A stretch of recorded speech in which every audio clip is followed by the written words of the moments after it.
India और Canada की nuclear deal के बारे में, तो क्या ये इशू पाकिस्तान उठाएगा किसी इंटरनेशनल फोरम पे? Thank you. This issue we'll raise at relevant United Nations forum and at other forums outside the United Nations. This is an ongoing discourse on this subject.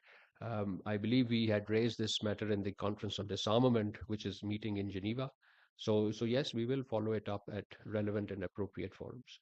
You must have seen our statement on expressing our concern on the long-term uranium supply agreement conducted between Canada and India, and potential contribution for small modular reactors technologies between the two sides. Let me reiterate that this arrangement represents yet another country-specific exception in the field of nuclear cooperation.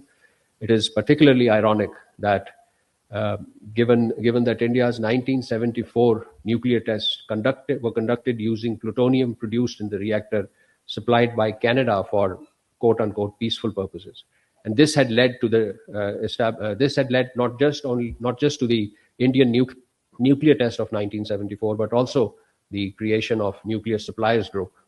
So a state whose actions necessitated the establishment of global export controls is now being granted a preferential access under selective arrangements. So India has neither placed its civilian nuclear reactors under International Atomic Energy Agency safeguard, nor undertaken any binding commitment to do so under this arrangement. So several facilities, nuclear facilities in India, remain outside international inspection, and it is also not clear to us what concrete non-proliferation assurances, if any, accompany this India-Canada agreement. The strategic consequences of India-Canada nuclear agreement are equally troubling.